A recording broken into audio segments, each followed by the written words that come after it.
Hello and welcome to the True North Show, a show where we dive into the pivotal moments that ignite our guests' passions, uncover the stories behind their purpose, and reveal the real-life strategies they use to stay balanced and prioritize mental well-being. Get ready for inspiring conversations that light the way to living with intention, resilience, while following your true north. I'm your host, Megan North, and I would like to thank our sponsors of the show, Quantum Awakening, Beth Lewis, and Anne C. Clark. Now today, I am joined by Jeremy Birt, an experienced executive coach, business mentor, and leadership strategist who brings over 2 decades of senior leadership experience to his coaching practice. As the founder of The Strategy Factory, Jeremy works with ambitious executives and boards to unlock leadership potential, sharpen strategic focus, and accelerate career and business outcomes. He's held CEO and COO roles across sectors including agribusiness, retail, digital, media, and utilities, leading complex transformations, scaling businesses, and building high-performing teams. That hands-on executive experience combined with a deep coaching capability gives Jeremy a rare edge. He understands what it's like to sit in the big chair and how to navigate the pressure, complexity, and opportunity that comes with it. Jeremy holds an MBA from the Australian Graduate School of Management and is a graduate of the Australian Institute of Company Directors. He also holds a Level 2 postgraduate certificate in applied coaching, credentialed at ICF's PCC levels. For those in Australia, you'll probably understand that. For those in America, you may not. His coaching is grounded in practical insight, commercial acumen, and a genuine commitment to helping leaders grow. Whether guiding CEOs through career inflection points or mentoring emerging leaders with untapped potential, Jeremy is known for his strategic clarity, grounded approach, and ability to bring out the best in those he works with. Welcome to the show, Jeremy. I'm really excited about our conversation today. Thank you. It's great to be here. It's great to be here. Lots of letters in that. Sorry, lots of acronyms in that bio. But I think it's really interesting to go through that, because I think your experience really does define you as an expert in the work that you're doing. So, I think it's funny, isn't it, in that corporate space as well, is that people do like to see letters and they do like to see qualifications. Yeah. Look, I think, I think that's true, but I think the magic really lies in a mix of both. Absolutely. Yeah, absolutely. All right, so let's dive in. So we are the True North Show. So what I would love to understand is, what was the defining moment that led you to pursue your true passion and purpose? For me, it was really having achieved what I wanted to achieve in a corporate setting. So I'd sort of set this lofty goal of becoming a CEO, and decided, that's what I wanted to do. And in some ways, I sort of reflect on that and think maybe that was a little bit of a lazy goal, because you think, I'll set CEO and I'll never get there, and then you just sort of run along. But then I did get there, and then I actually then thought, look, what's next? Do you want to just keep doing it? Or do something else. And so then it provided me a bit of gap, a bit of latitude, a bit of clear air to really sort of take a deliberate review of what I wanted to do. And I basically, it took a while to get to, I have to say. And then I looked at all the good bits that I'd enjoyed doing over my corporate career, and then thought, well, is there a way that I can meld all those bits together and create something that I'm really passionate about for the next, the next phase for me, and the next chapter for me. So, that was a big inflection point. But the good thing is I had some time. And so the Strategy Factory, this is a new endeavor for you, isn't it? Like, this is like a new venture for you. Yeah, so I've done consulting on and off through my career, and I've worked in private equity firms. Where I've typically been, the operations guy, sort of parachuted in, hit the ground running, put a team together quickly, and work out what the strategy is either for the whole business or more typically for the operational side of the business, and say, like, how are we going to achieve the goals and what's the strategy to do that? So I've always enjoyed the strategic part of it. Certainly my studies at the MBA were focused on strategy. But the new part for me now is really bolting on that additional study and additional specialization of executive coaching, mentoring. So I've mentored people through my career, which has been great, but there's a clear distinction, certainly in my mind, and if you talk to the ICF in their minds too, around, the difference between coaching and mentoring. And I think I've found it good to have some structure in the conversations and in the direction of the conversation. But also have some business experience to be able to say, look, this is what, if my time over again, this is what I wouldn't do. But as long as you're clear. So for me, that's kind of an important thing. So to answer your question, I started the Strategy Factory in September last year. I've been growing the footprint basically of doing that. I've been doing some podcasting, and talking to some fascinating people, and then picking up some really interesting conversations and coaching opportunities, mainly at this point with individuals. So it's been great. I've really enjoyed it so far. Great, but a very fulfilling journey for me so far. And did you, when like September last year, were you at a real fork in the road of, do I continue on down that real corporate space, or do I make a decision? Was it a courageous decision to actually go a different direction and do what you wanted to do? Look, I'd love to say it was a really brave decision and I had all this sort of fortitude to do it. I think in hindsight, I probably underestimated the complexity of doing it. I don't know why, but and that's probably a good thing. So that sort of naivety kind of helps you to sort of jump in and say, look, let's see what happens here. Yeah. I found, to be frank, the jump from COO to CEO, I didn't find that easy, to land that CEO role. Yeah. And then, I can see, not that I've tried very hard, but I can see others who've come out of CEO roles and are trying to get into the next CEO role. It's not that easy. You've got to be in the right place at the right time. There has to be an opportunity. Generally, you need the right level of experience, and it's very competitive. So there's a number of things. It's not that easy to get the next CEO role. Plenty of people do it, and hats off to them. But I really sort of struggled with being sort of super passionate about that at that time. And again, I'm very kind of people centric, and so I think if I had my time over again, I'd either be a psychologist. Or a lawyer, I think. So, but I started my career in sales, and I think that probably on reflection says a bit about as well. Getting to know people, getting to know your client, really understanding it. I was very into a consultative selling approach. And so to me, actually starting the Strategy Factory is kind of not surprising then if you look at it in that context. Yeah, absolutely. And I think too, when you get to those roles of COO, so for those who don't know, we are talking very corporate here, but Chief Operating Officer, and then a CEO is obviously a Chief Executive Officer. But when you get into those really big roles, I also think too that you almost lose touch with the people, because you're not really, it can be quite lonely in those big roles because you're kind of at the top of the tree and you're more strategic, you're more how's the business going, whereas if you are a people person, it's interesting that you said if you had your time over, you might have been a psychologist. I think that true people connection comes back to you, because I suspect you're probably really missing that one-on-one interaction with people, and actually just how are you going and what's going on, and how can I help you one-on-one?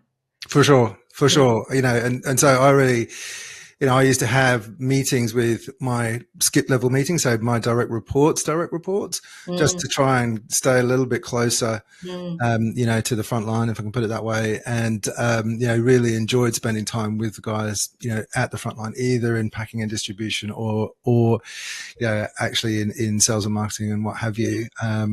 So it's difficult though, that CEO role, it does pull you because you can't spend all of your time there because there's other things that you need to do, to keep the board happy, etc., and do all of that. Manage what you're supposed to be doing as well. So you're right. It it can be a little bit a singular endeavor. Like being a CEO. Yeah.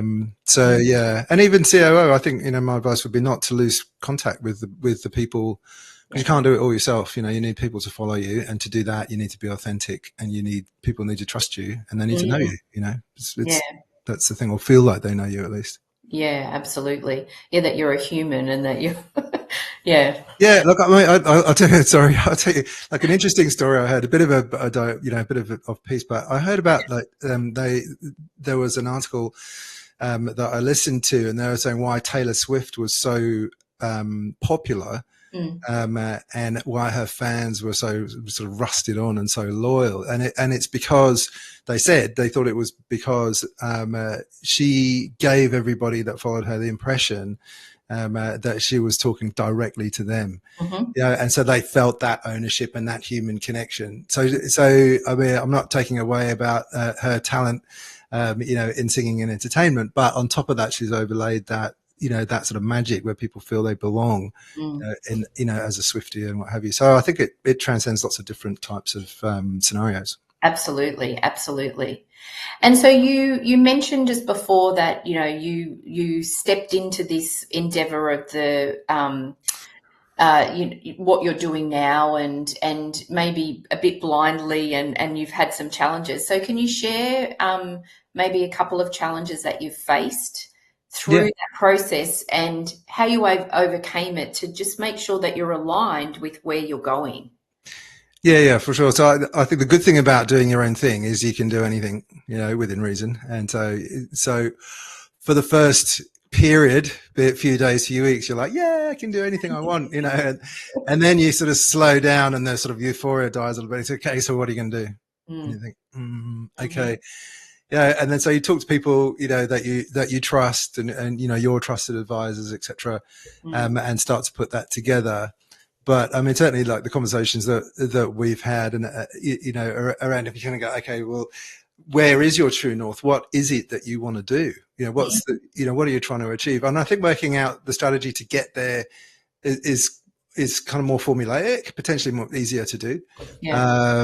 But actually, you're being deliberate about what it is you want to do. I think that can be quite tough, because I think, if you want to be successful and make progress in anything that you're doing, if you keep changing direction all the time, I think then that just slows you up. It's just going to take you longer to get there, practically. And it can be frustrating personally, I think. So I think that can be difficult for people. I think I was aware of that. I just spent a long time, like, even, you sort of think, what are you going to call a business? I can call it anything, and then you go, but what is it? What are you trying to do? What are you trying to achieve? And then it's got to resonate with that. And then what's available? And then, so, I mean, we'll probably talk about it later, but from a well-being perspective, I think you need to manage that really closely, because I actually registered the business name on Christmas Eve. I'm sitting there watching TV, and it's available, great, and I actually got it. Why are you doing this Christmas Eve? What, like, you should be not doing that Christmas. That's exactly the day you shouldn't be doing that. So again, I think, lessons for me is you've got to watch that bit, Absolutely, absolutely. And I also think too that I think that there's got to be some level of flexibility in what you think you're going to do as well, because we do have some people, I believe, go, this is what I'm going to do, this is what the business is going to be, and they're just so dogged at it and they go for it. But then I think sometimes, when you start to talk to people and you're like, okay, this is what I've got in my head and this is what I'm going to offer, I think talking to people and being a little bit flexible, I think, is important, because what you think people need may not be what they're telling you they need. And so I think, from a coaching perspective particularly, I think there needs to be that time that you can go, okay, I thought I was going to go in this direction, but actually I might need to just pivot a little bit to be able to meet where my clients are at. Yeah, that's right. I'm not sure whether was it Bill Gates, someone more intelligent than me, said there was a quote around people overestimating what they can do in the long term, but underestimating what they can do in the short term. I think Oh, okay. overestimating what they can do in the short term and underestimating what they can do in the long In the term. long term, And I right. thought that's kind of quite interesting, really, because Mm. if you're trying to set your North Star, are you applying this bias, or this heuristic that you have, and you Yep. go, well, just set it a little bit lower than it could be. Mm. Yeah, and then you kind of march along, and of course you achieve all of your goals, but you're kind of not achieving what you could have done if you'd have thought about it a little bit more, Yeah.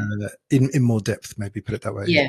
Yeah, absolutely. And I also think too that when you're following your true north, I think it's really important to have that right inner circle around you as well. Yeah. Because I talk about sometimes that when people are just out there saying, this is what I'm going to do, and I'm going to do these 50 things, and then people are going, well, how are you going with it? Then you start to feel, if you haven't achieved it, I'm always saying, just keep your inner circle quiet and just talk to the people that you really trust their input, and also their challenges as well.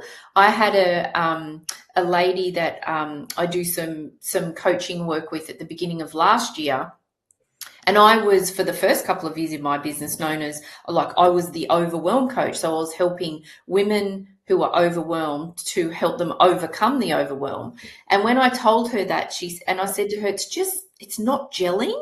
It's just not gelling. And she said, Megan, you're trying to sell overwhelm to women who are overwhelmed, and they don't want to buy overwhelm because they're overwhelmed. I already got that bit. But I just had this, because I thought it was genius. It was exactly what I thought I was. I was like, oh my goodness, you're Yeah. right. I Yeah. was overwhelming them. Yeah. Right. And Yeah. I really I thought, oh my goodness, sharing that with her and getting that true, honest feedback was very instrumental, because then I actually changed everything. Then went into the whole, well, actually, I'm following my purpose. My surname is North. How can I use that more? And everything shifted in my business after that. Yeah.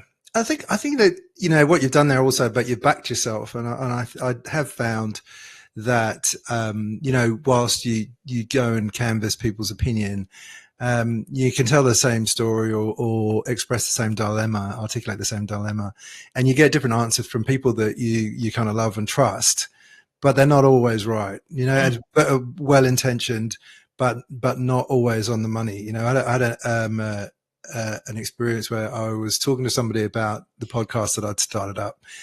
And then I said, I've built this website and I've done the podcast and I've got this and I've got that and I've done all that, and all this sort of stuff that I'd never really done before. And this person who I've known for years, 20 odd years, he said, goodness, you're really operating outside your comfort zone here, and I thought, okay, it's a bit limiting in a way. So it didn't mean it that way, but I just thought, oh yeah, maybe I'm taking a risk here, Anyway, so, and I just happened to tell the same, have a similar conversation with somebody else who was a coach, not in a coaching context, but I was just chatting to her, really smart lady. And she said, oh, it's so great. You're spending so much time expanding your comfort zone. And I just thought, that's like, I love that, and I'm just going to do more of that, So I think that that's really, for me, that was an interesting story, right? Because, there's two people that I really rate have viewed it the other way. And so, what does that mean? That means, the first conversation was on a Thursday, second one was on the Friday. So Saturday, I'm sitting there with a cup of tea and go, am I really out of my comfort zone here? Or am I working to improve myself? What's the answer? And then, so I had to make a decision. And the answer was, I'm expanding my comfort zone. That was my decision at the time.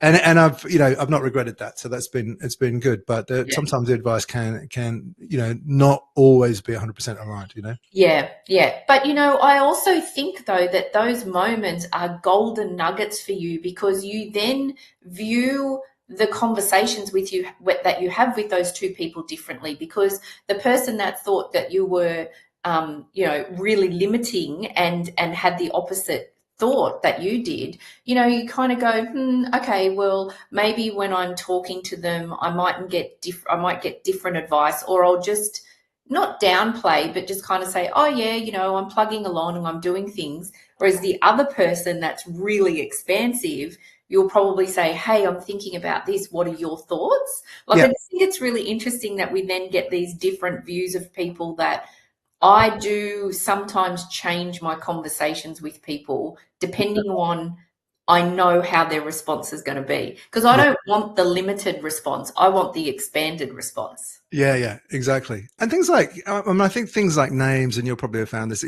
can be quite polarizing. So, I've spoken to people about the Strategy Factory name.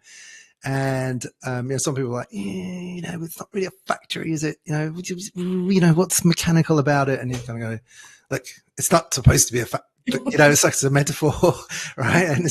And then I met somebody 2 days ago, and I gave him my card, and he took the card like that, and he was like a career consultant, right? And somebody that I look at and go, wow, he's like had 20 or 30 years of top level, top notch consultancy experience. And I just thought, that's a real, like, he's a real, big timer from a consulting perspective. And he had my card, and he was just tapping like that. And he goes, what a great name. I love that.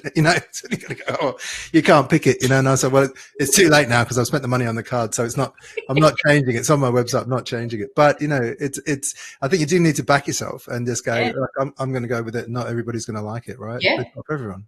Yeah. And I think that's why that inner circle is really important, because you then aren't telling 100,000 people all of your ideas and getting 100,000 different responses. If your inner circle is small when you talk to them, if you've only got I've only got really a couple of people that I talk to about things that I've got planned, because I really value their feedback. But also, then if something doesn't work, I've got an authentic relationship where I can say to them, that bombed, or, oh, I'm not feeling it now. And I don't feel like, tell me before. I don't feel like I'm having to tell 100,000 people the same thing of why something didn't work, For sure. Exactly. Yeah. It's an interesting process, isn't it? Mm. And so, do you so we're talking like September last year, so you've been operating for 9 months. Do you think even through that short period that your path has evolved, like even in 9 months? Like, do you think things have evolved, you've evolved in this process? Yeah, I think I have. Yeah. Very much so. I think I've gone from, I've always been strategically orientated, but those operational type roles that I've done in the past do drag you into the transactional, which is fine and it's necessary. And but now it's really enabled me to sort of focus on personal development as well as developing others, but really sort of digging into the it's not psychology, but into that, positive psychology, which I'm, a keen follower of.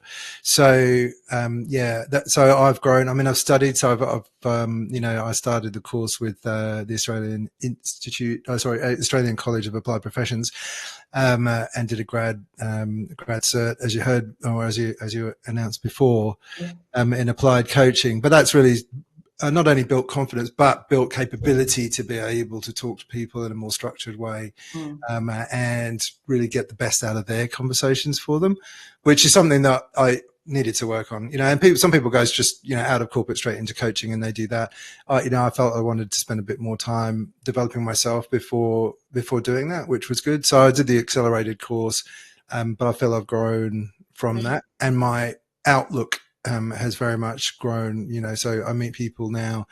I'm not selling. I don't sell people coaching. If they want a conversation, then happy to have a conversation if I think I'm going to add value.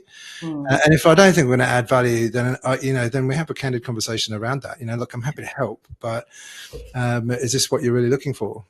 So, and I mean, I'm sure you'd have had many conversations like that as well. So sometimes you've got the right service, but it's kind of at the wrong time. Yeah. So,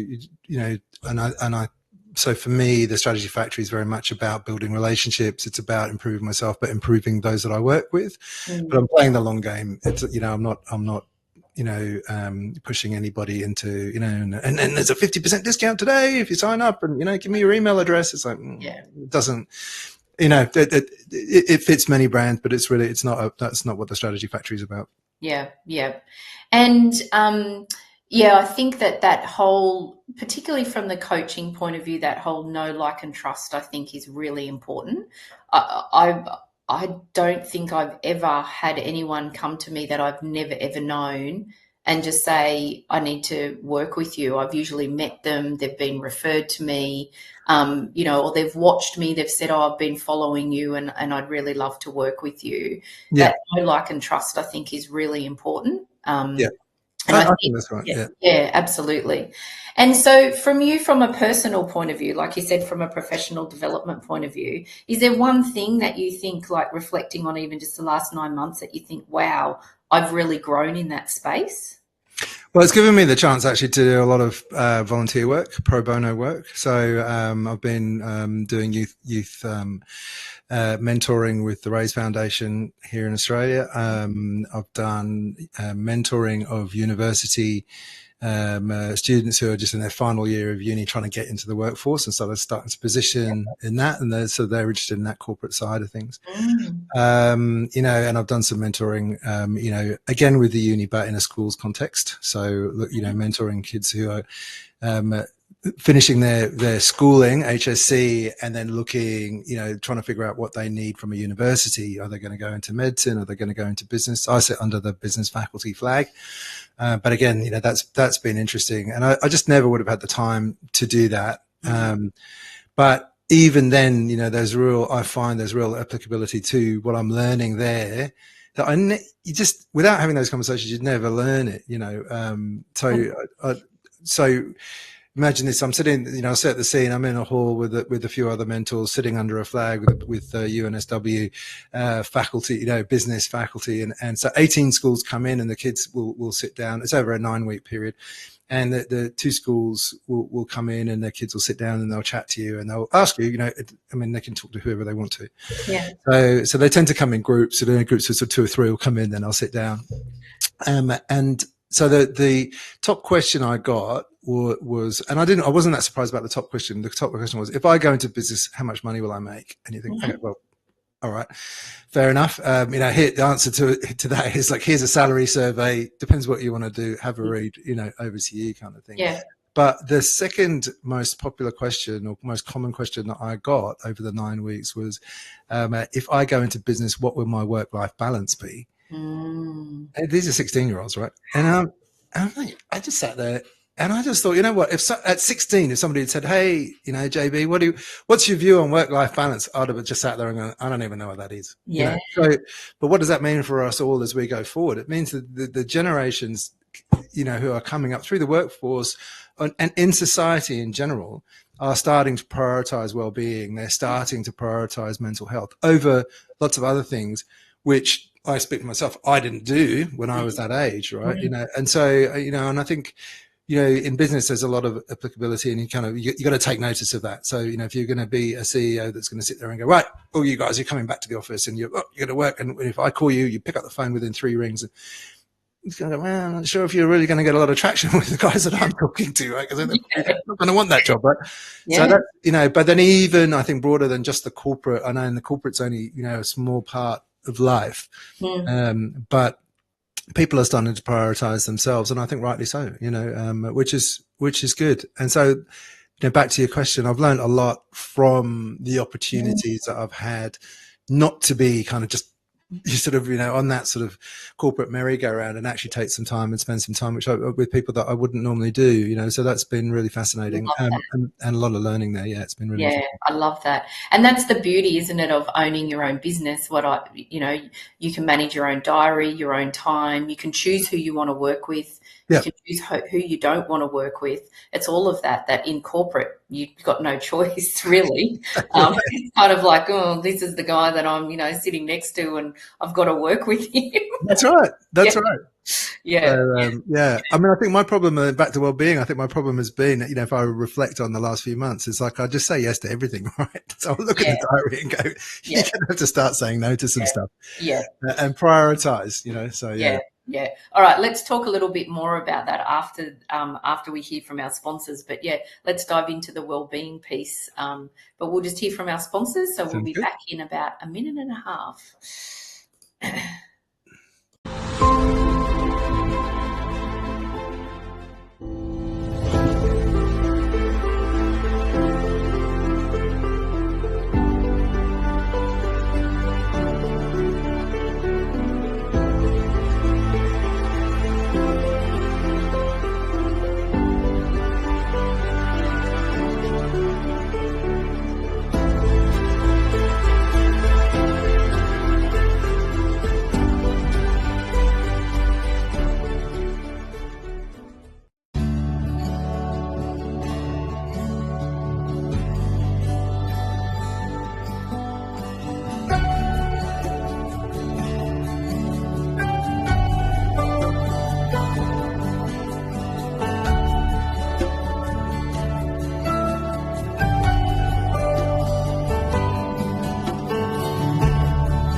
Welcome back to the show, everyone. Welcome back, Jeremy.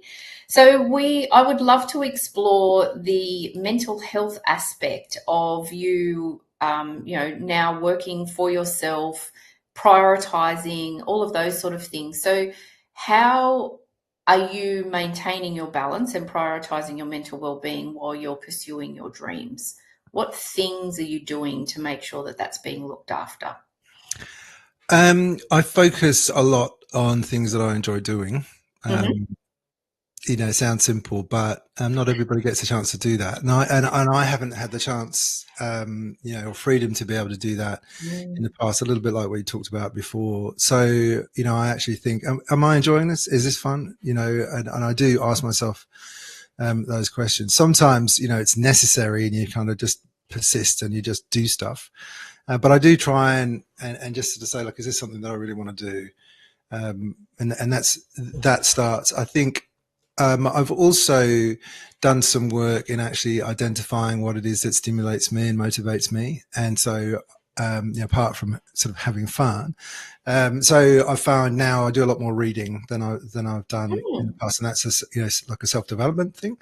Not just business books. I do read business books, but and coaching books. And so, but it's just because I'm interested in it. It's not really because I'm looking for the next sort of silver bullet in coaching or whatever it is. It's just because I'm actually genuinely interested in it, and so I enjoy that. And then just reflecting on what I've read. I think other than that, I do try and switch off on the weekend. I try not to do things on the weekend, and I do try and finish the day.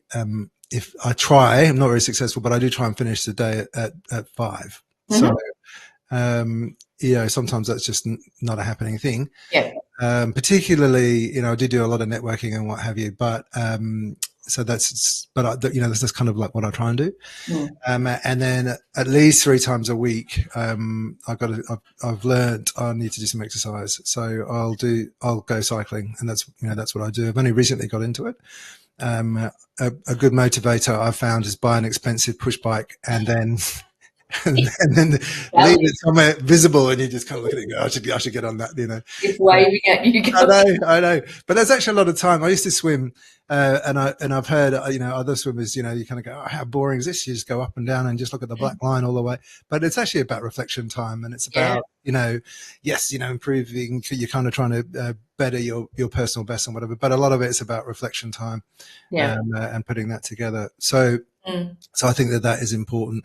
And then the other thing we do try and do is spend time as a family. Our kids are a little bit older now, but my wife works very hard in a business that she's running, and it's very easy, even if you're working in the same building, I find, not to spend any time with each other. So I think that's important to actually spend time, doing fun stuff as well. So last week we walked around an art gallery 2 weeks ago, which is great. We go to dinner and just do like, I can't say I'm particularly arty, but she is, and it's so it's great to spend time. Yeah, nice. And is there anything? Because I know you and I have talked about this before from a woo-woo point of view. This is all very new to you. Is there anything like? Do you ever do any meditations, or have you ever journaled or anything like that? No, I don't do meditation sort of formally. I do a lot of reflection. So I know that there's a difference, but I'm sort of, I feel like I'm embarking on a journey that you're already on. So there's a bit of that, but, so it's more, I would say more reflection, but, there's still room for that for me. I don't have a closed mind. I think what I've learned and what I've really enjoyed is actually having an open mind to lots of new things and lots of different things. And, and again, being married to somebody who is in that space, some of the stuff I just look at and go, really, is this going to make a difference? Stuff around the house, burning stuff and whatever. I'm like, whatever. She's always done it. She's always done it, and then keeps this, So like, she's a very smart woman, right? And so there's got to be like, I'm obviously missing something here, right? So I sort of like, I've made a note, so I need to go back to that and learn a bit more about that. I love that. I think that open-mindedness helps you, from definitely from a mental well-being point of view, but also from a business perspective, because those little side conversations that you have with people, or somebody might make a comment or talk about something, I think you need to have that open-mindedness, because I think it's very difficult when you're working for yourself to be able to be across everything that's happening in business and in the world. And so I think having an open mind and listening and taking on board what people suggest, I think is a great aspect to have. Hmm. I Yeah. think I think I don't know whether you found this, but I think when I, again, on reflection, when I started my career when I was in sales or whatever, when I was younger, you couldn't tell me anything. I knew everything, right? And then as I've gone on with my career, sometimes you think, well, as people get older, they sort of get set in their ways and they get, they're very difficult to change or what have you. But I don't think I've found that. And I think I've actually been kind of humbled by, I sort of think back and go, oh my gosh, I said that. That was the worst answer. Why did you do that? And so, and when I was, for example, when I was COO, I was COO in various different companies for about 8 years before I got a CEO gig. And I thought, how is this? Anyone can do it, I got this. And sort of sitting on the sideline, on that, on the other side of the fence. And then when I got that job, I was like, whoa, okay, now I get it. And so then I realized how much I thought I knew even then, that I didn't actually know. So now I'm thinking, well, if that was the case, how much, do I think I know now that I really don't know? So actually it's becoming more and more apparent to me that I know less and less. Yeah. So I think you need an open mind to be able to actually, there's just no time, that's not so, you've got to actually really try and pick the good stuff that's going to improve you. Definitely. And I would suspect it was one of the things that I was a bit like you, like I'd coached and mentored people in my career for over 20 years.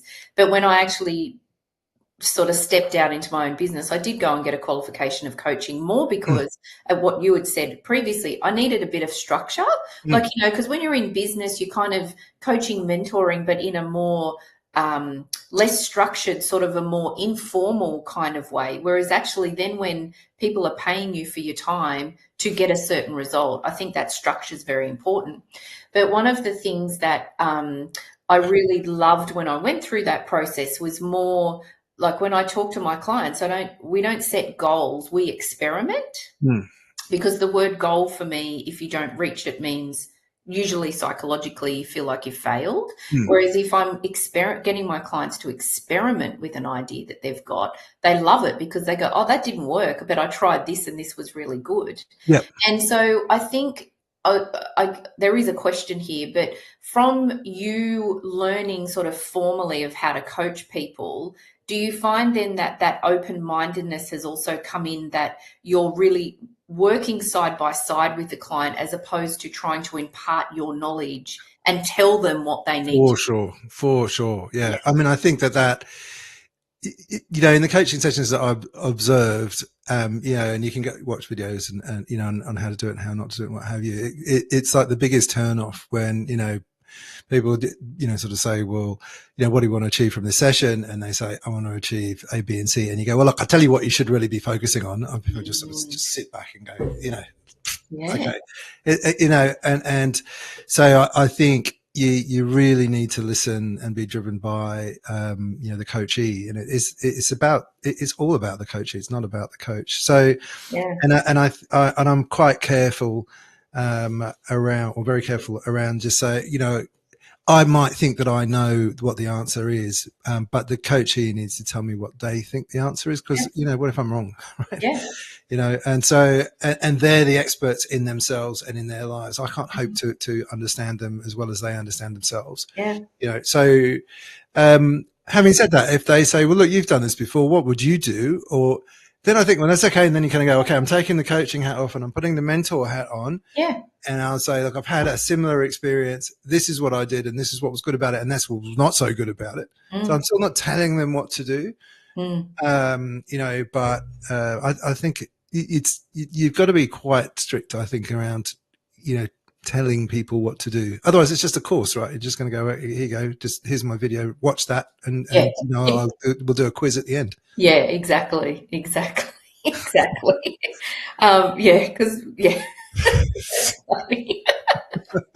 I love that. It's like click. Okay, click. Did That's I it. pass? Yay. Yeah. You know, one of the interesting things when I did my formal qualification, and it really stuck with me, one thing that one of my mentors in the qualification said to me was, you should never, ever tell your client that you're proud of them.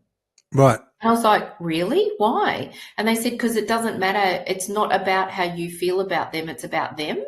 And I've actually removed that from, in the sense of, I do tell my clients when I'm really proud of them, Yeah. because, you know, when they've achieved something really big in their life, I often say, oh my gosh, I'm so proud of how far you've come. Yeah. And we do it from a reflective point of view, but I just thought it was the weirdest advice that I ever got. I thought, so, you know, could you imagine being the blank client going, yeah, you know, I've done all of this. Great. Yeah. Yeah. I just, know, that's right. That's right. But the ICF, you know, the International Coaching Federation, do say, you know, in their markers that and in their codes that and guidance that you should be actually encouraging, you know, progress and actually acknowledging, you know, the wins and the effort that people that your coachees have made. So. this is such an odd Doesn't thing. sound like that's aligned, but I think the other thing I have learned is, you know, coaching is very very personal, you know, and tailored to the individual. But also, you know, not only the coachee but the coach, you know, gets to dictate and figure out what their style is. So you know, I'm trying to stay aligned with the ICF, and that's, you know, that's what I like to do. But within that, there's still plenty of latitude to be able to inject your personal style into that resonates with the people that you're coaching, I think. Yeah, because not everybody, you know, you could be coaching 5 people on the same thing, but each person needs something a little bit different. Yeah. In that.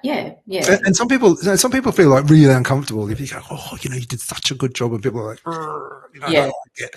Right. And other people are like, yeah, that's good. Keep it coming. I love it. You know, just pump my tires up a bit more.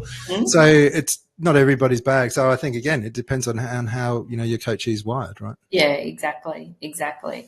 So if you were sitting across from someone and they were asking your advice about starting to explore their true purpose and passion, what advice would you give them? What are maybe 2 things that you would share with them? I think, well, I mean, I can tell you what I did, and that would be really sit down and, you know, deliberately reflect on what you find enjoying and stimulating. You know, what gives you, you know, intrinsic reward. So not just money, you know, what's something where you actually do it and think, wow, that's amazing. So for me, an example of that was, and you must have been in this situation, you know, when you coach someone and they're talking and they might talk for 10 minutes or what have you, and then they just go, and you know, and you just go, oh, something happened there, the light bulb went on, and they go, I got it, yeah, and then this, and then that, I'm going to do this, and then, you know, and they've made a connection in their head, you know, they're about to tell you about it, and you just go, that is just priceless. Yeah. That, you know, that part. And so, you know, I actually kind of do it for that. Not to say everyone has to have that epiphany in every session, but it's actually helping people, you know, really figure out what's important to them. And so for me, that was important to me, you know, so I sort of figured that out. Yeah. So I would say figure out, but and then the other thing would be deliberate. So, so I'm very much, it's personally around having a go, you know, and backing yourself and you know, doing things on purpose. And so the way I kind of justify that is if I make a decision or I do something that wasn't right, like, you know, I thought, oh, let's buy this, and it turned out to be a dud, or let's do, you know, whatever. I look back on that and then just say, okay, well, look, that was not the right thing to buy, or, you know, in this context. But having said that, with the information that I had at the time, that was the best decision to make. And actually, if you'd have asked me today to make that decision, I'd still make the same decision, because that's the only information I had, you know. So, so you just don't beat yourself up about it. You just, you know, so I don't know whether that fits into 2. But yes, I think that that's really good. Like not being so hard on yourself too. You know, it brings yeah, back to that what we talked about before, having that little bit of flexibility of, okay, well, I tried this, but actually that didn't work. That's okay. You know, yeah, and I what think else it's can I try? for sure, and I think it's what you kind of alluded to before. Like we're kind of experimenting, Yeah, and if you kind of recognize it for that and say, okay, well, look, I'm going to try this, and if it doesn't work, yeah. okay, so you sort of hope for the best, plan for the worst, and just keep rolling. Yeah, yeah. I think the other thing for me that I see with people who have just started out as well is the whole networking, getting out there, joining groups, doing lots of online courses and doing all of that, but then they're actually not actually working on the business itself. Yeah, So they kind of get shiny thinged in the sense of, well, I've got to go out there and I've got to promote myself and I've got to do all these courses, but then it's like, but what are you actually doing? Like, have you sent a newsletter? Have you started to build a newsletter list? Have you yeah, done some social media posts? Have you done this? And or have you contacted some people and they're like, no. And it's like, okay, well, you've got to, I feel like there's also that balance of working on the business, in the business, yeah. and then out of the business as well. Yeah, yeah. I mean, I love the networking thing. I think, culturally, networking in Australia is, different to networking in America, whereas I Yeah. think the Americans kind of get on with it and Hmm. do it more quickly Mm. than the Australians. So they're a little bit more, get to the point. Yeah. But I go to quite a lot of networking events, and I see, and everyone's sort of like, they sort of hate it, and you just kind of go, look, everyone here is like that, right? So, it's like if you feel nervous and bad, well, or whatever, or a little bit, lacking in confidence, well, there's like 10 other people in the room who are the same, you know. So I think, Yeah. just to sort of bear that in mind, I Yeah. think is also, but I think the point you make, yeah, for sure, figuring out whether to work in the business or on the business and getting that balance right. Because at some point you do need to work in the business as well, right? And you Yeah, actually need to get stuff absolutely. done. Yeah, exactly, exactly. Yeah, exactly. Um, Amazing. I love this. There's so many. I knew that there'd be lots of golden gems of of advice coming from you through this conversation. So I really, really do love it. So surprisingly, we do only have a few minutes left. Yeah, And so I told you this time does go quickly. Um, flies. it does. It really flies. So I'll ask you the same question that I ask all of my guests before we finish our conversation. So, what is one lesson or truth that you've learned on your journey that you wish you had known earlier?